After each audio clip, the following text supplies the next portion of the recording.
अब एक सवाल की क्या राजभर पलटी मारने वाले हैं? खबर है कि कल दिल्ली में ओम प्रकाश राजभर ने बीजेपी के नेताओं से मुलाकात की है।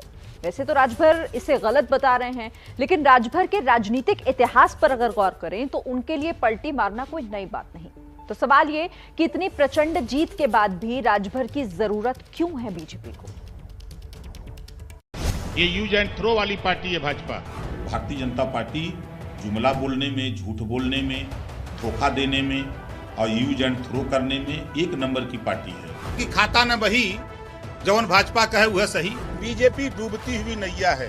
देश में जनता बदलाव के मूड में हो चुकी है और भारतीय जनता पार्टी की विदाई करने के लिए मन बना चुके हैं कि धरती नीचे से ऊपर जा सकती है, ऊपर से आसमान नीचे आ सकता है, लेकिन ओम प्रकाश राजभर भाजपा में नहीं जा सकता।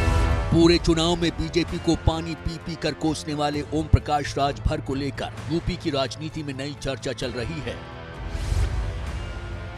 खबर ये उड़ी है कि राजभर ने दिल्ली में बीजेपी के शीर्ष नेताओं से मुलाकात की है,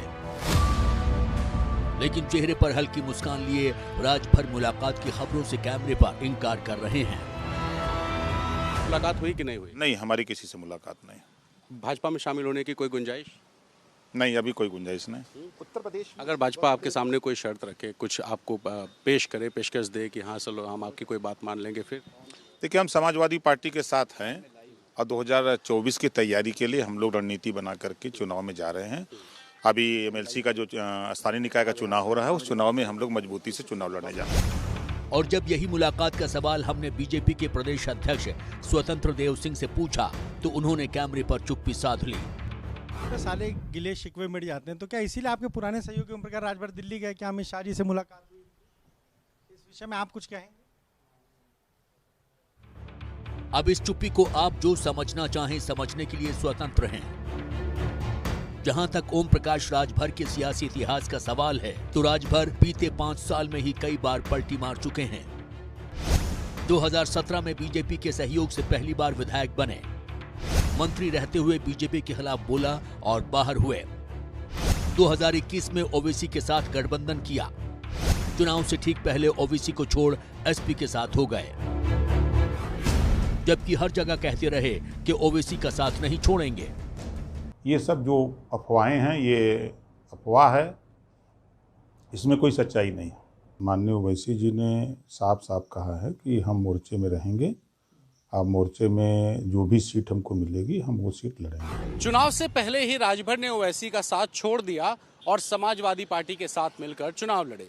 इनकी पार्टी यानी सुहेलदेव भारतीय समाज पार्टी के कुल 6 विधायक चुनाव जीते, लेकिन पूर्वांचल में राजभर ने बीजेपी को बड़ा नुकसान पहुंचाया। साल 2017 के चुनाव में जिस राजभर समाज ने भारतीय जनता पार्टी के पक्ष में वोट किया था, वो इस बार सपा के पक्ष में शिफ्ट हो गया। इसी वजह से पूर्वांचल के कई जिलों में बीजेपी का खाता नहीं खुल पाया।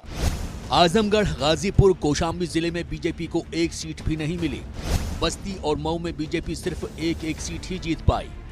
ऐसे में एक बार के लिए ये माना जा सकता है कि बीजेपी भविष्य की रणनीति के हिसाब से राजभर की जरूरत महसूस कर रही हो। वैसे भी राजभर अगर समाजवादी पार्टी के साथ बने रहते हैं तो सत्ता के लिए कम से कम 5 साल इंतजार करना होगा, लेकिन 5 साल बाद भी सत्ता मिल ही जाएगी, ये कहा नहीं जा सकता। वैसे बीजेपी गठबंधन में इनकी वापसी बहुत आसान नहीं होगी। एक तो मुख्तार अंसारी का बेटा अब्बास अंसारी इन्हीं की पार्टी से चुनाव जीता है, जिसे स्वीकार कर पाना बीजेपी के लिए संभव नहीं होगा। मान लीजिए अब्बास अंसारी को अलग भी कर दिया जाए तो भी ओम प्रकाश राजभर ने पूरे चुनाव जिस तरीके से भारतीय जनता पार्टी और खास तौर पे योगी आदित्यनाथ के खिलाफ बयानबाजी की है, उसे भूल पाना बीजेपी के लिए आसान नहीं हो।